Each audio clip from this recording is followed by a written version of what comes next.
Good evening, fight fans. Welcome to another great episode of Headkicks and the Haymakers. I'm your boy Bodkins, and of course, with me is Mr. Bobby Blunts.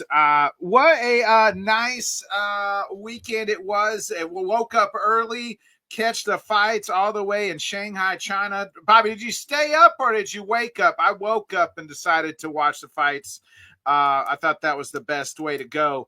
But you're a couple hours behind me, so. But interesting night. My guy,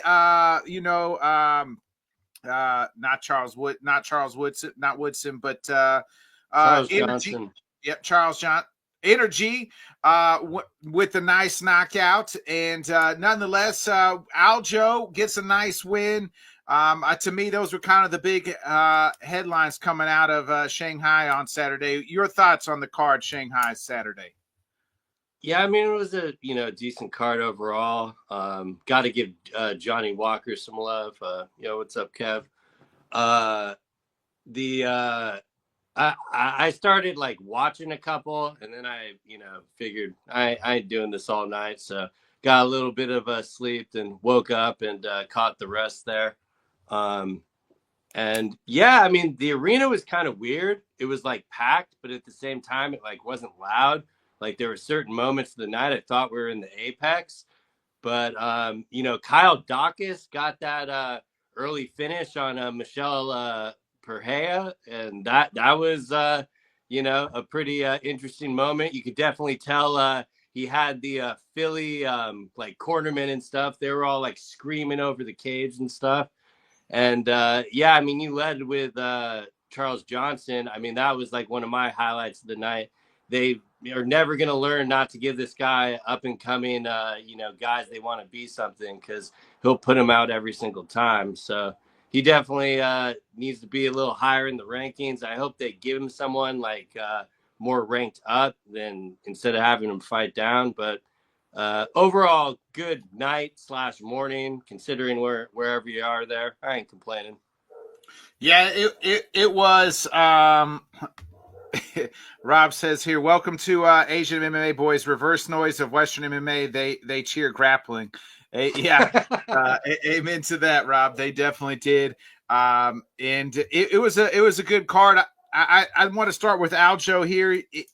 I felt like Aljo was trying to stand and fight. This fight happened at 153, I guess. It seemed like to me Ortega couldn't get to 145. There's reports that he was going to the hospital and fight was going to be off, but none of that happened.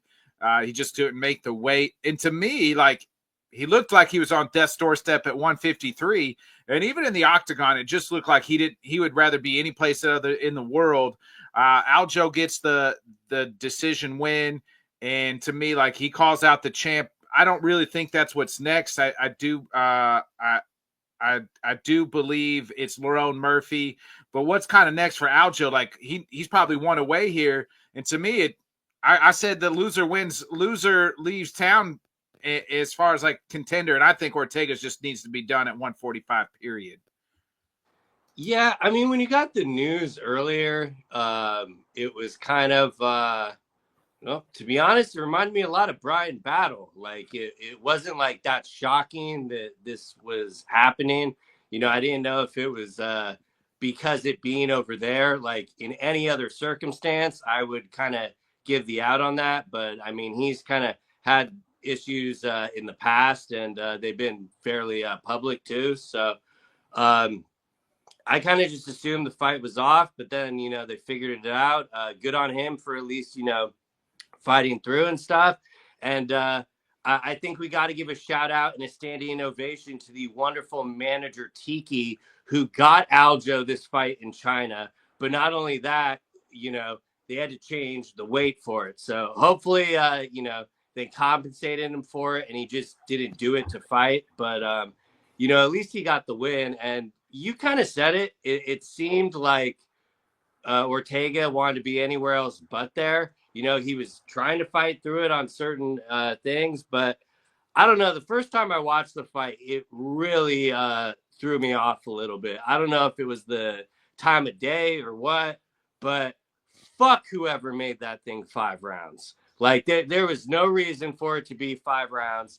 I really didn't like Aljo trying to prove to me that he could strike. Like, I know you can strike. I would much rather prefer you do what you're, really good at and grapple.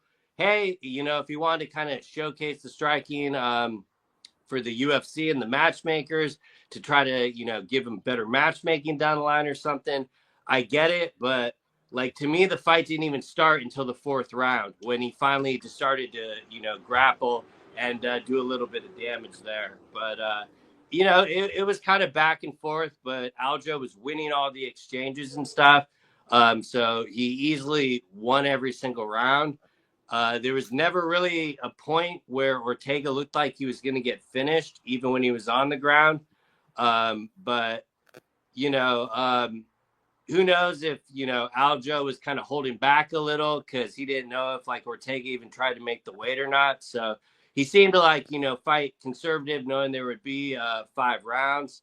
My dumbass thought for some reason, because they moved it to 153, it was 3 rounds. So by the time the third, because like I was watching the whole thing on mute at that point, I got you. I prefer the commentary. I love Laura Sanko, but Biz being in the morning, like fuck that. So when the third round went and they went back to their corner, and I'm like, oh damn, this actually is 5. But fortunately, Aljo mixed up some grappling, and the last 10 minutes was a lot easier on the eyes than the first 15. Yeah, Kevin kind of said it here. He's Ortega's been saying he's moving up for over 155 for over a year, and he still keeps taking terrible fights at 145. Remember, that's what happened the first Lopez fight. He missed weight and like got pulled out because he couldn't cut down. And the UFC still has him at 7, which is fucking insane. Yeah, and Rob, his ranking is the really only thing that bothers me more in the weight cutting and stuff. But go ahead. Yeah, and I agree. Rob, Ortega gets killed at 155. Just retired. It's okay. Tracy moved on, and so have we. Jesus, Rob. I 1,000% agree with you, Rob. I don't see a good fight for him at 155. I think his better days are behind him, and I think it's time for him to kind of maybe hang it up. Like, that's just my personal opinion there on Ortega. I don't see where he goes from here, either at 145 or 155, where you're like, hey, this is a favorable matchup for him where he's going to win. So, yeah, that's just kind of where I'm kind of there. As far as Aljo, like, he is I feel like he's been one of the most disrespected former champ. He was disrespected as a champ and former champ here. Is and we kind of said that even last week, and I'm just kind of looking at the rankings here where he's at 5. So I would probably give him Yair Rodriguez, or maybe give him Mozart next if you know what I mean. And then, or I guess he just lost to Mozart in a close fight. So maybe you do him and Yair, and then if he wins that, he gets the title fight. But I mean, he lost the close fight to Mozart, which, I mean, that was kind of real close. I wouldn't mind if they ran that back, because to me, I think Larone's next, and you got Diego and Jean coming up here next month. Yeah, I mean, I guess in theory, depending on who wins that fight, Aljo could always fight the winner of that. Yeah, he definitely doesn't get like the credit he deserves in some aspects, especially like being a former champion. A lot of times they make the road a little bit easier and stuff, and it seemed like he was just kind of waiting on getting a matchup forever, and I think that's why he eventually ended up taking this fight halfway across the world and stuff. So I don't know. It's I would have no problem with them running back the Mosavar fight, because I mean, for one, that was like, even though it was all grappling, that was some of the most highest like level grappling I've seen from like back and forth for 2 competitors in the UFC in a very long time. So I'd have, if they're going to make him take a fight other than Volkanovski, I would really have no problem with that being the one, because they're giving him someone he's already beaten. So it's not like they're doing something where they're matching him up with like Pico or something, like hoping to like, fast track Pico. So I'd be a little bit more okay with it than probably the average fan. But he definitely deserves someone kind of higher up there. Like, even though Ortega was ranked at 7, I consider him completely unranked. Yeah, So, not a real player, not somebody that's a real player to me. Yeah, and I would really be interested in like a him and John Silva fight. Like, especially if Diego's able to get the victory over him. But then, you run the whole thing of giving him someone coming off a loss. But I think the main thing is just give him someone kind of at the top, because who knows how much longer like he has left. So, let him defend his ranking and or move up from it. I don't think he should really have to fight down again. But we know the UFC aren't going to do him any favors with his management. So they'll, he more or less kind of gets what he can. Yeah, I'm right there with you. For some reason, they just have it out for Aljo. Like, he's not one of their favorites. There's the whole, obviously, he had to take the Sean fight when he really wasn't ready. And I don't know if that goes back to like the Merab days of where they wouldn't fight, him and Merab wouldn't fight. So I don't know where that goes back to. Kev says here he thinks that there are some fun fights for Ortega. Gamrot, Rebecca, and or Bali. I think he loses every one of those fights. Orobai would. Oh, good Lord. Yeah. That. He says let's test that uncrackable pin. Don't know if they're winnable. Yeah, that's what I mean. There's not a real winnable fight. I don't feel like.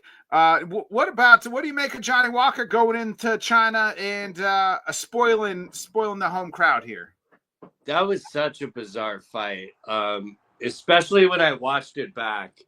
I didn't realize that Zhang the entire time was trying to get his attention to see if he wanted to do a glove touch.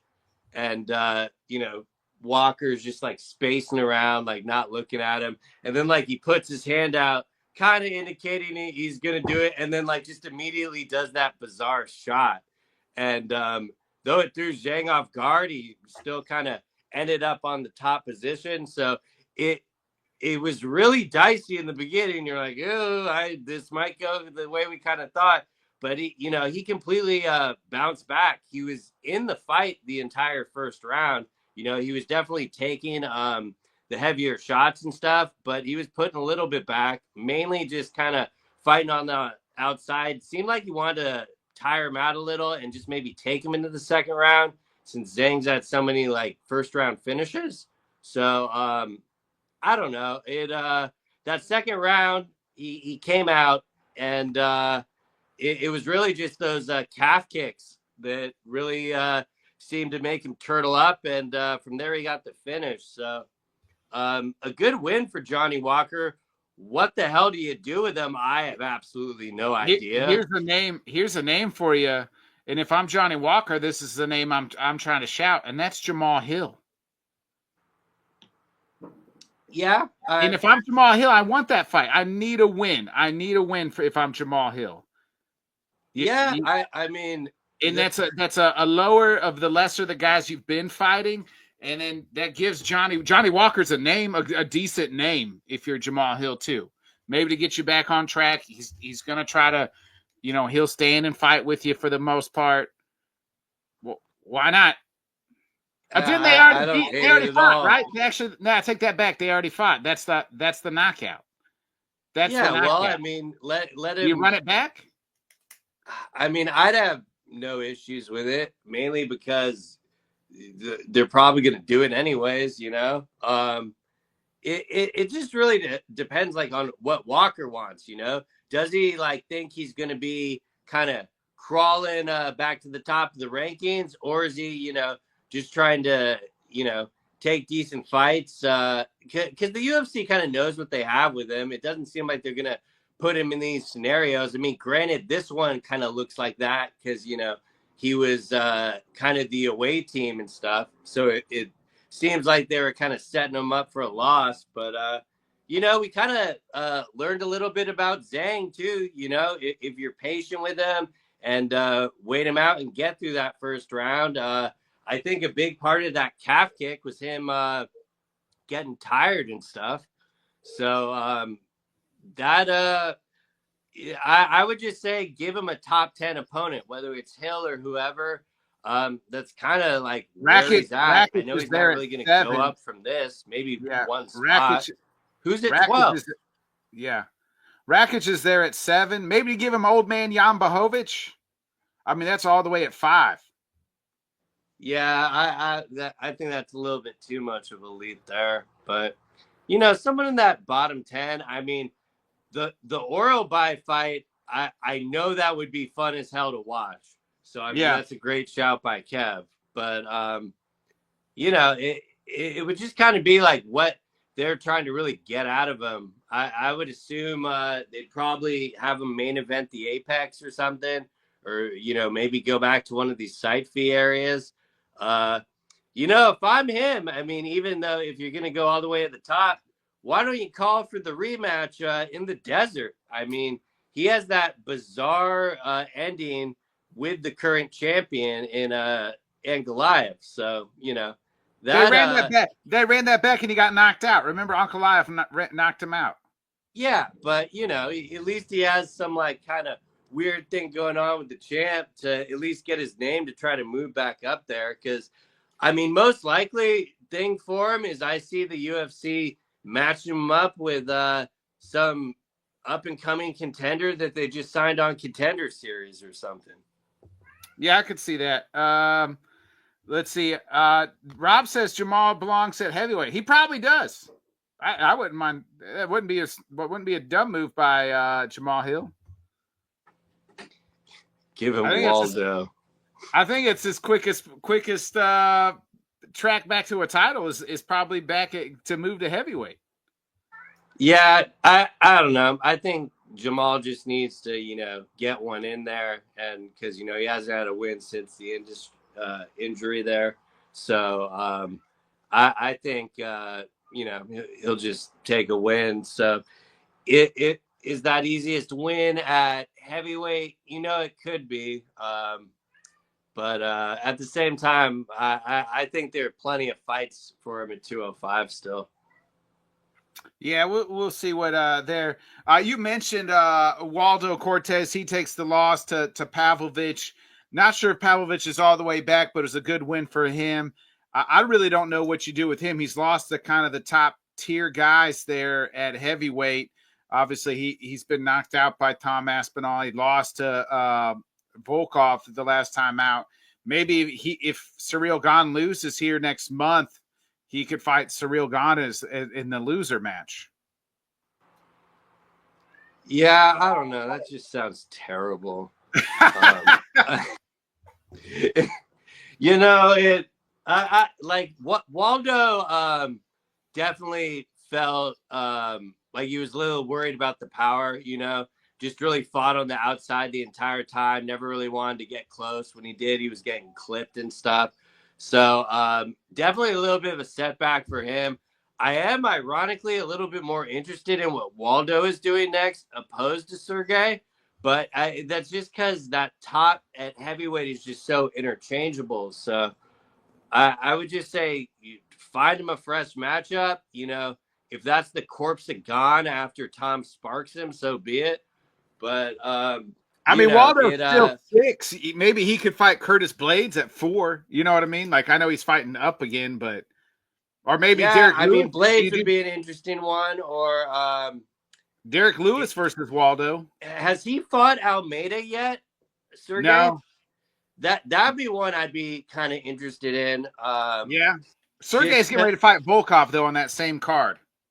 Yeah, no, I know he's booked, so I guess you kind of see what I guess that's next month. That's in October, so we're only a little bit about a month away. I mean, the timeline would fit. Yeah, well, they're doing the 2 pay-per-views in October because Turkey Al Sheikh said no pay-per-view with Canelo. So they took a dump on Oche or Noche and just put at least we got the Diego Lopez and John Silva fight at the top. So John 678 here says, do you guys hear about the 322 rumors? Pantoja Vaughn, Makhachev versus JDM November in MSG. I have heard that. I think Vaughn had pretty much said his contract is signed, right? Like he's ready to go. Don't know if it was 322 or not, but and it's all but pretty much given that it is Makhachev versus JDM there at MSG. That's the MSG card, right? Yeah. Yeah, no, for sure. I thought Van and Pantoja was probably going to be the end of the year, but at the same time, I could absolutely see them building it as the co-main to do like a double title fight for MSG because this is the one there. I wouldn't say trying to make it up for because the fight was never a thing, but I think in Dana White's mind, he thought that he'd at least have, John Jones versus Tom on this. So now that that's like out there, I could definitely see them doing it. But like you said, in my mind, Islam versus JDM is already the main event for that card. I just don't see a better venue to do it, especially this year, and that's probably besides Pantoja Van, that's probably still one of my most anticipated. So I can't wait for them to book that. I don't know if they're waiting for. I don't really know what the holdup is on that, since it's kind of so well known that that's the thing. But maybe it's just about dotting the I's and crossing the T's. Yeah, it was speaking of anticipated fights. We are entering, I guess, kind of almost the fourth quarter here of the year. What are your most anticipated fights here the last quarter of this third quarter, fourth quarter of the year here? I mean, it would kind of go to ones that aren't signed probably. On currently on the table, it would have to be next week. Imavov and Kaio. I've been looking forward to that one for a cool minute, especially with middleweight being so exciting. And on top of that, more at middleweight with what they booked last week with Fluffy versus RDR. I mean, I just think both of those fights are going to be very entertaining, and it's going to also give us, some clarity on who, they're going to make for Chimaev's next opponent. So competitive-wise, those are probably the main ones I have circled. But then unbooked, it's probably Pantoja versus Van, is because I just assume that's happening by the end of the year. But, I'm a big Joshua Van guy. I've always been a Pantoja apologist, especially on this podcast. And then Islam JDM, it's another scenario of can Islam get the second title? It's the whole reason he left the 155 title aside. So definitely looking forward to that. And, now that it's announced out of the UFC, that Paul Hughes Usman rematch, that should also be entertaining, especially them, taking that back to Dubai. So there's still some good things on there. I'm wondering what is going to get booked that is not announced and stuff.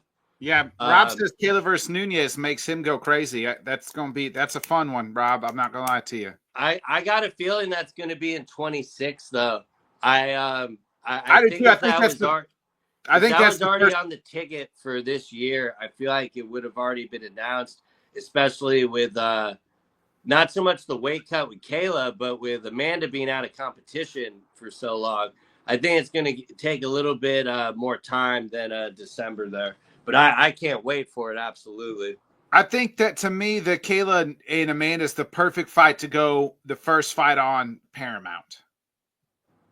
The women's GOAT comes back again, is coming back. That's how you market that on the very first of the year. So would it be the main event, or do you think it would co-main? I think it's the co-main. No, Rob, you're good. You didn't miss the criteria. We're just talking maybe future fights, and so we didn't know. And we don't know. We're speculating whether that fight's getting made yet or this year.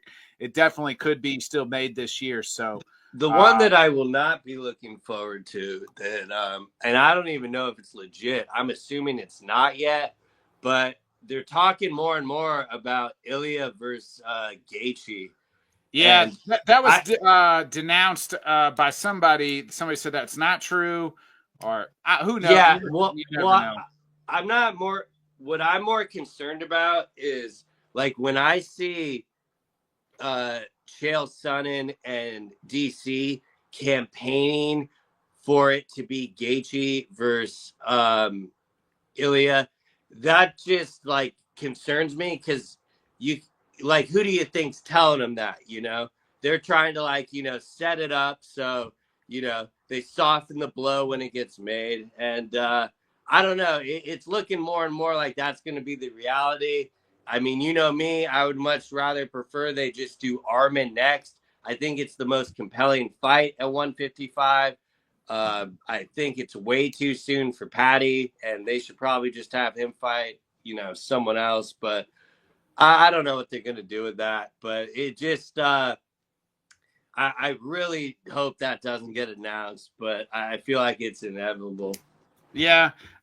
John wants to know Islam or JDM. Yeah, I don't know. I'm today. I probably lean Islam. Tomorrow I might lean JDM. That's how good that fight's going to be, John. I think it's going to be one of the best fights of the year. And then he says, in all reality, Gaethje's probably fighting Hooker, right? I don't know. I think Gaethje seems like it's title or retirement, but he could just be saying that. I do like the Hooker fight.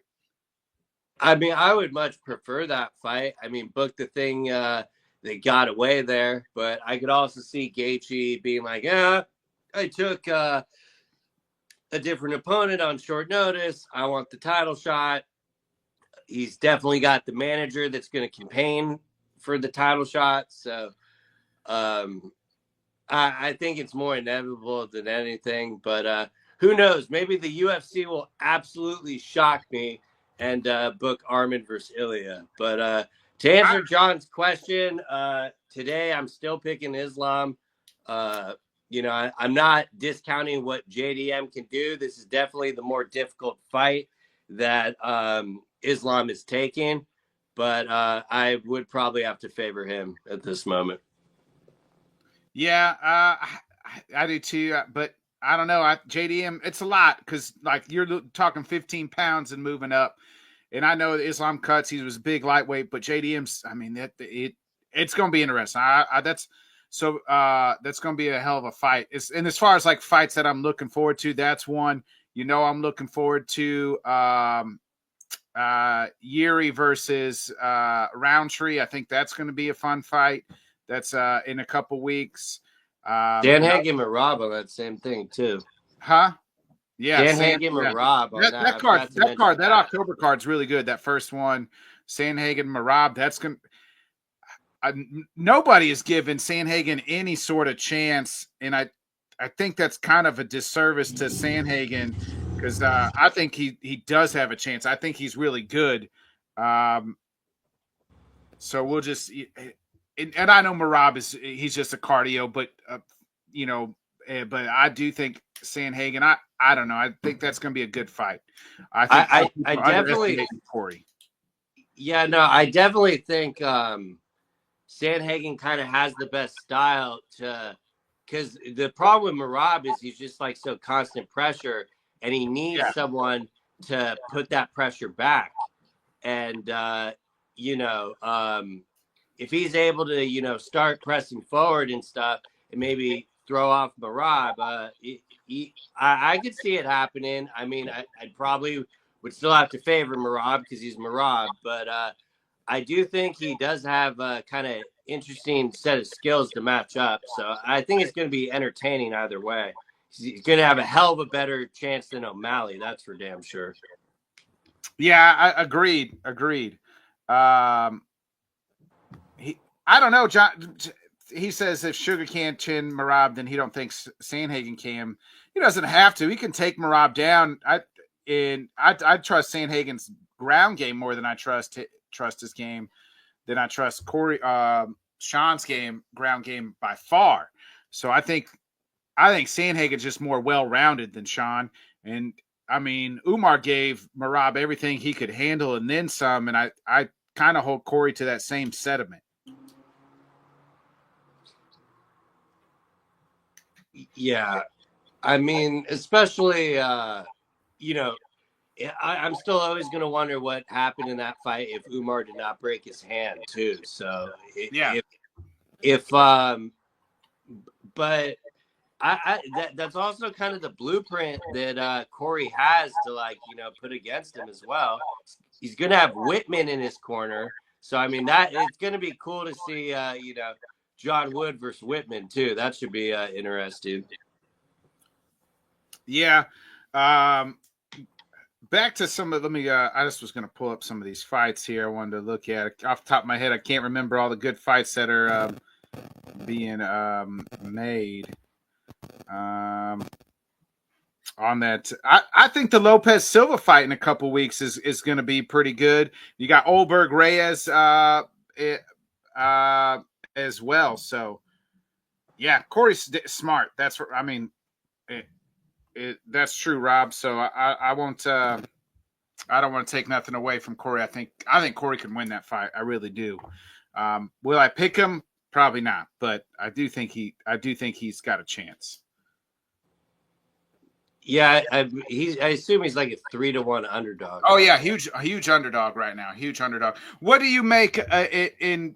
Because it's coming up here in a few weeks. I know you're not excited, but I do think he has a chance. The return of Alex Pierre trying to get his belt back against Ankalaev. I know you hate that fight. What? Why do I hate it? When did I say that? You've said you hate that fight. You don't want to see it happen. You told me that before. You're on record. Well, I mean, I it's on. It's going to be interesting to see. Can he get off the fence? Is he able to kind of adapt to stuff?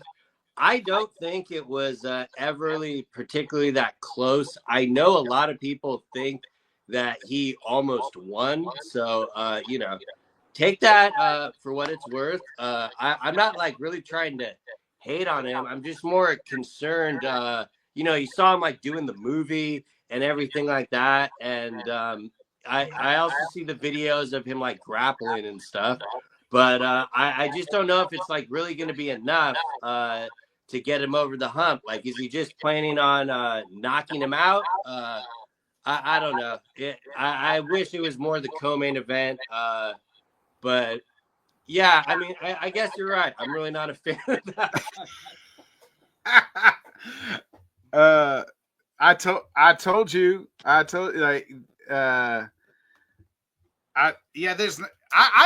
don't mind the fight. I think Ankalaev, I think Pierre, I want to see because he was allegedly sick and everything else. And I don't know if I think somebody said his hand was broken or at one point. I'm not too sure, but I think the guy who said he was sick admitted that he was trolling and the broadcast picked it up.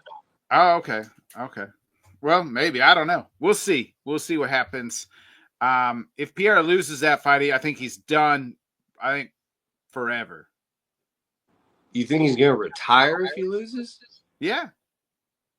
I figured he'd at least go up to 265. You think so? One crack at. I mean, he makes enough money. Why wouldn't he, get another one? Him and Tom at the White House, baby. I mean, I'd give him gone. He said AP been sniffing feet. It does look like he's been sniffing feet, Rob. I mean, he's in there. So, Bobby, we are 3 weeks into Dana White's Contender Series. Anybody kind of stand out from you, like somebody we like? Oh, we got to keep an eye on, or anything like that through 3 weeks here of Contender Series. I mean, the first week was pretty uninspiring, and then after that, it kind of got going. Yesterday, it was 5 for 5 with contracts. All 5 finishes. Yeah, all 5 finishes. They had another one of Chimaev's boys fighting. He got an early finish. I will say, though, I feel like they are stacking favorites against other guys and stuff. Agreed. It almost feels like it's like a walk-on tryout or something, you know? Yeah, like hey, if this little guy, does seem like a lot of the huge like favorites are in there knocking out guys. It's like we're gonna build this show. We want people to tune in. We're gonna put a bunch of knockouts in. So let's put heavy favorites. We're gonna give these guys contracts.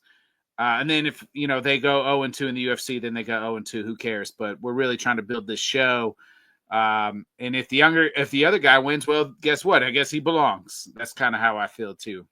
Yeah, there's a dude last week that they already put on the Perth card. So I mean, it's just kind of swapping out fresh contracts and getting them in there quickly. But it's enticing because like every time I watch it, you'll remember the guy, and then he'll like randomly get booked on the card, and then you're like, okay, now we can kind of see it against more even competition and stuff.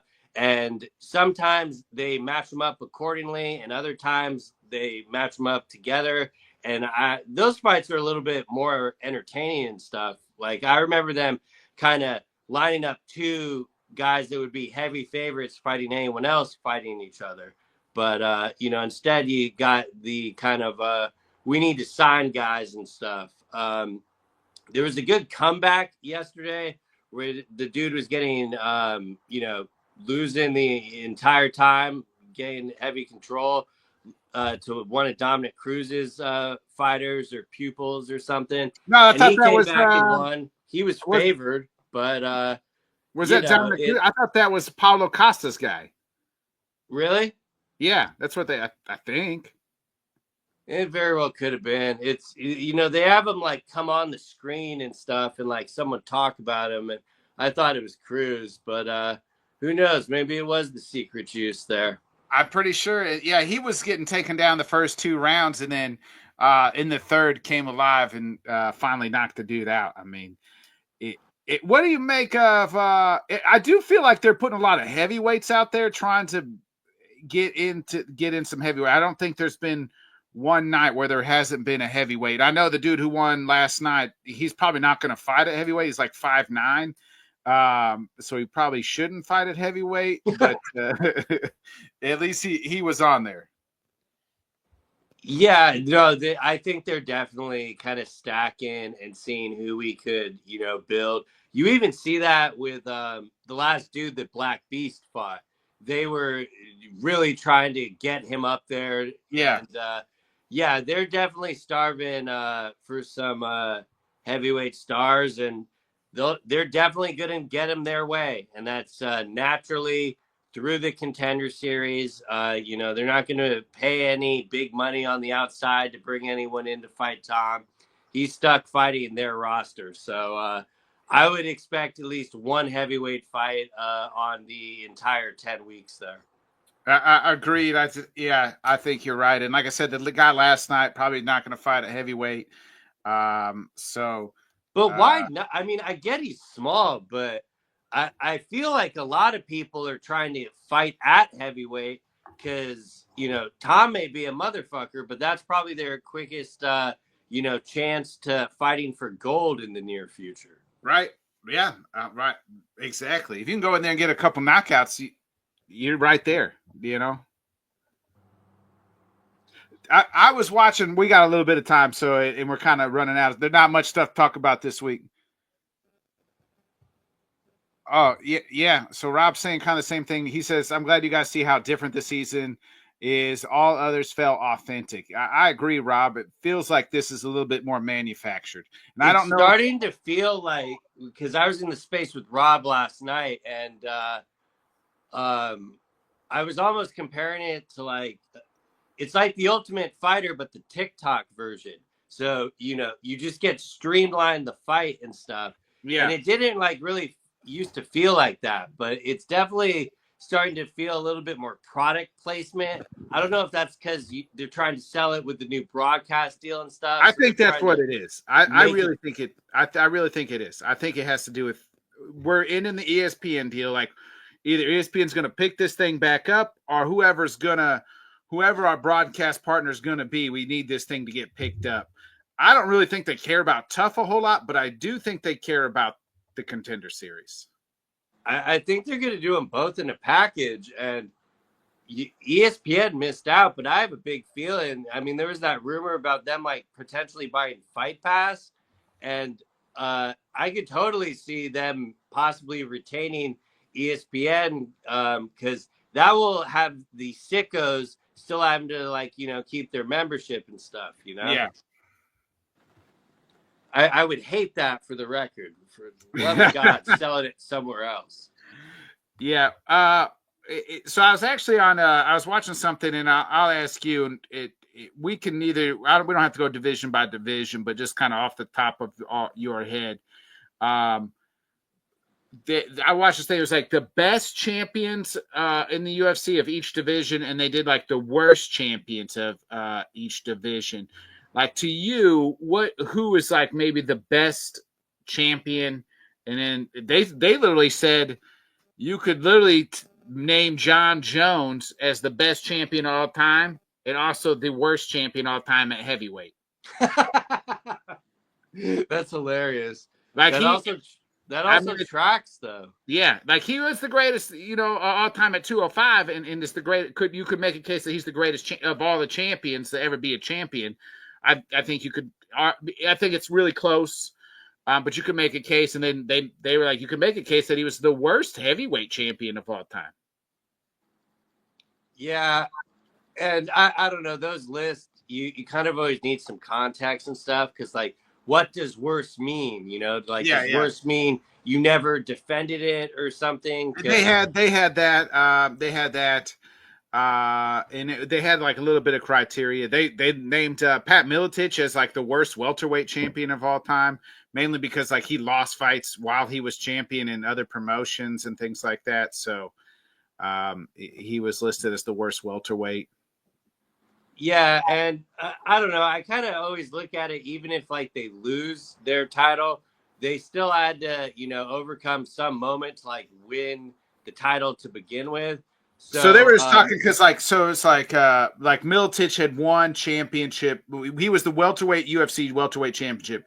Then was fighting in other promotions and losing while holding the UFC title belt. Mm-hmm. So,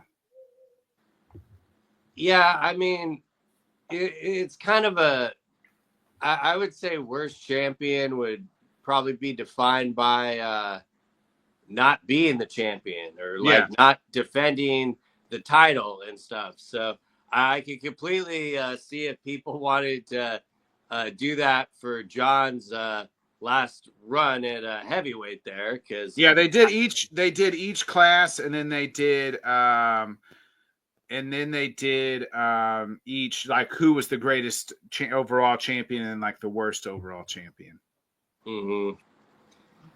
Yeah, I mean that definitely seems like there being no fights on, and they're like, okay, let's do this, like sort of thing. Yeah. What does Rob say? Rob said, dude. So he's talking about Pat, and he said, dude had the defense record before defense records were a thing. So, yeah. I mean, it's all subjective. I mean, everything is usually, any time you form a list, is subjective. You know what I mean? So of the person. So. Yeah, well, especially after someone loses the title too. So they were only talking about while they were champion. So like once you lose the title, you're no longer champion. So they weren't talking about that. Yeah, but my point was like when they lose the title, no matter like how good the run was, it will somehow like get diminished. Like, oh yeah, people do that all the time. I mean, look at Drickus, for example. Yeah, or even like Usman, right? People shit on him. Like people will look back and like, he wasn't that good. Like he beat, this. I'm like, dude was a fucking one of the best welterweights of all time. Much less you're gonna tell me, they just make that people the revisionist history or whatever try to make up some fucking excuses. Mm-hmm. Yeah, I mean, worst, it's hard to say. I mean, I'd have a lot more like compelling answers, like for the best and stuff. Who you got as the best, the greatest change? Like, I mean, to me, it kind of comes down to like your great goats too, almost. I mean, you would kind of have to acknowledge the 205 run with Jones, obviously. Yeah.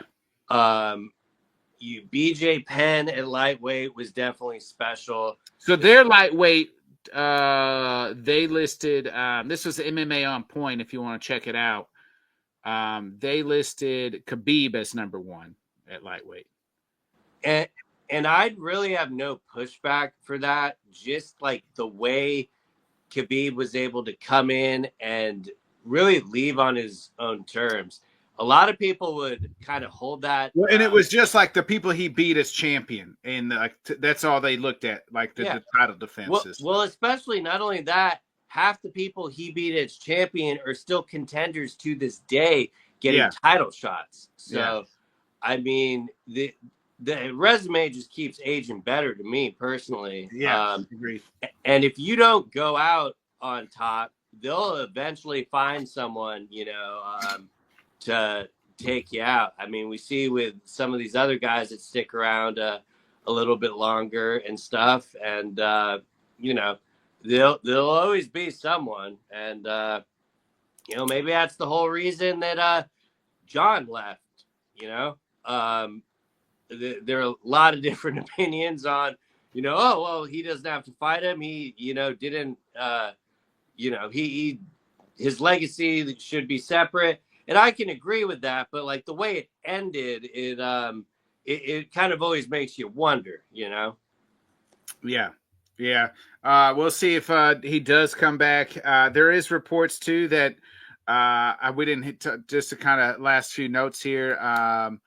There is reports that I guess Weili is moving up and is going to get that fight is going to get booked soon. It's going to take on Valentina, and it's going to be I read it's going to be Mackenzie Dern versus not Zhang Xiaonan, but Gina Roba is that actually confirmed, or is that someone on Twitter? I think I've seen it through multiple sources, so who knows? I mean, we haven't seen Big Marcel or anybody super legit. Because the only way I saw it was them talking about the interim fight.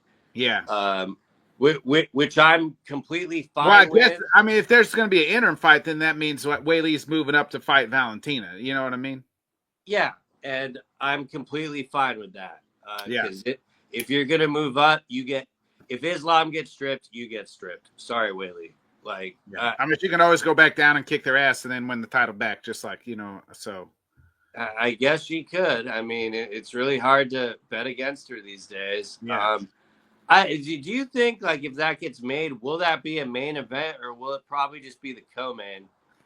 I don't know. I've said this before. I mean, I told you they should do the WWE's Evolution, and you put those 3 fights at the top. Put the all-women's fight. Here's the all-women card. You do Nunez and Harrison as the main event. Valentina versus Weili as the co-main. You got Gina Roba and Mackenzie Dern as the third fight, and then 2 number 1 contender female fights, and you do an all female card as the main event, as the main card. You can fill the undercard if you want. If the UFC led with that, they probably would have been able to make a deal with Netflix. Probably should have tried that next time. Hey, call me up, Dana. Call me up, baby. Call me up. I mean, it'd be interesting to obviously see it. You could make that the first card on Paramount. And I'm pretty sure. Then you're not. People don't have to spend $75, right? Like, ain't that always the big push? I don't know if people would buy $75 for all female card. Well, guess what? Now they ain't got to. Now they can just tune in. Yeah. Well, to be clear, I thought you were talking about a fight night. It didn't even clear my brain that it was actual pay-per-view. But regardless, I like it, Rob. Rob's on my. He said, "Do this on the anniversary of Dana saying women will never fight in the UFC." Exactly. They could Okay. replay that. Rob sold me if it's on that date, because that would be. They could replay that as the opening and then show the highlights of females and then be like, we proved this motherfucker wrong. Here we are. You know? Yeah, I mean, I could, hey, call me up, UFC. I'll put the promotion together for you.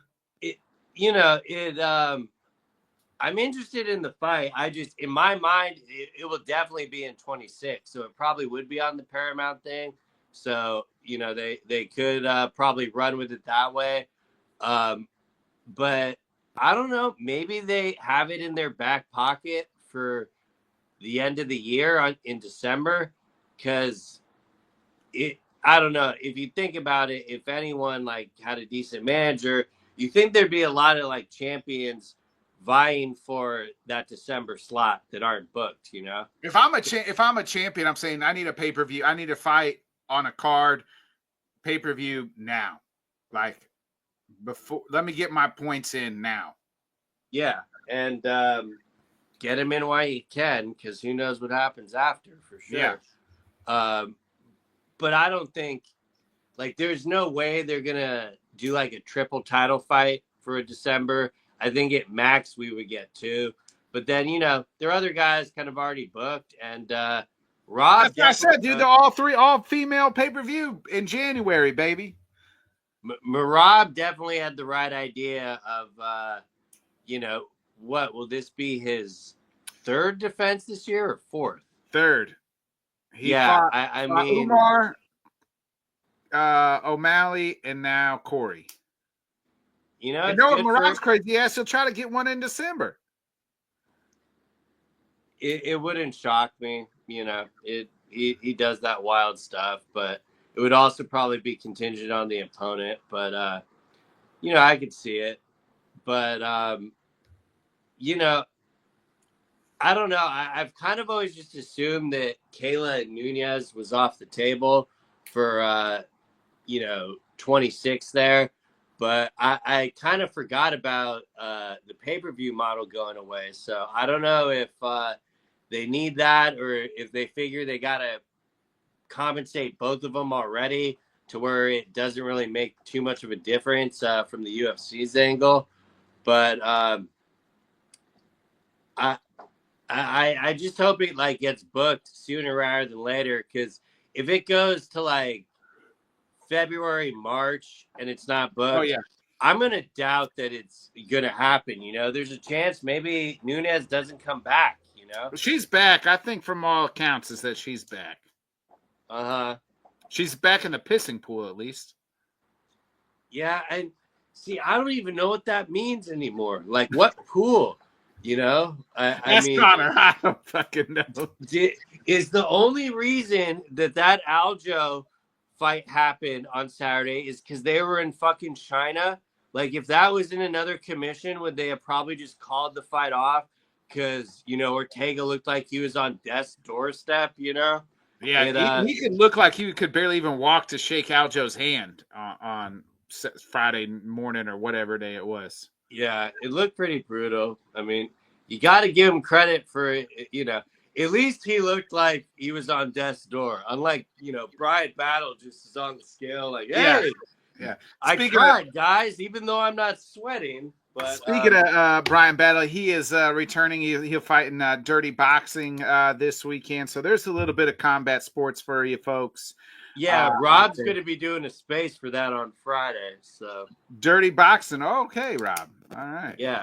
And we were talking about yesterday, they've done a good job at capturing that kind of old school, grit feel and stuff. So the style and, being able to strike them when they're down and stuff, it does bring like an interesting intrigue to it. But to me, it starts on tomorrow. Like, will Brian Battle be able to make weight? I'm very curious to see. Yeah. Is he fighting at heavyweight? That'll be the question. DB3, baby. So other than that, Bob, he's not fighting at heavyweight. You're trolling me, right? I said he should. Oh, I thought they were going to feed him to Yoel Romero. You know what I mean? So yeah, no, I think it's a 185. He's fighting at bare knuckles. So right now, so yeah. But anyway, Bobby, you got anything else before we get out of here? Nah, I should cover it. We get Imanov and Kyle next week. So, I mean, that card will be a nice morning, early card, and there'll be plenty to break down there. So I'm excited for that. And until then, I'll have some college football to entertain me. The Craig Jones tournaments this week, Gable Stevenson knew he was going to get submitted, so he pulled out, and he's just going to fight an LFA now. So looking forward to the tournament, though. It's 2 days, so that should be interesting. Get to see some grappling with that. They got the pit style, so there'll be some entertainment to keep us, locked in until UFC Paris next week. Yeah. Also, there's Clash at the Paris or something, a WWE event. Clash of the Clash. And I feel almost obligated to mention it because Tony Ferguson is literally the logo for the show. But Tony Ferguson is fighting the Salt Poppy. Best of luck to you, Tony. Who the fuck is that? Who's Salt Poppy? Some influencer boxer. He's fought on like a couple of the Jake Paul cards and stuff before. I mean, he can box. What we're getting with it, I have no idea. I think even Dylan Dennis is on the card. I know it's Luke Rockhold and oh yeah, Luke Rockhold versus Darren Till. Darren Till. That ought to be halfway interesting. That should be the most like entertaining one, but yeah, so I felt like obligated to mention it because of the logo. So, true that. Go ahead, Tony. Get him. Go get the dub, baby. Yeah, I got nothing negative to say. Good luck. Yeah. Good luck, Tony. Next week we'll cover the UFC France, and why not? We'll do our power rankings at that. Yeah, let's pound for pound list, baby. God. Bobby's favorite. You just feel like torturing me, don't you? Bobby's favorite. We'll do our pound for pound and preview the France card as well next week. Other than that, I'll be back with the boys tomorrow night covering the all of the AFC and NFC West, our last two divisions we need to get through on Fall Start Thursday because football will be back in exactly 8 days. So other than that, folks, we'll be back right here next week, 8 o'clock Central, 9 Eastern, for another great episode of Headkicks and Haymakers. Be a friend, tell a friend, like, subscribe, share. We'll see you then, folks. Have a good one. Have a great weekend. Happy Labor Day. Go touch some grass. Thanks so much for joining us, and until next time, let's talk sport, friends. Thanks for watching.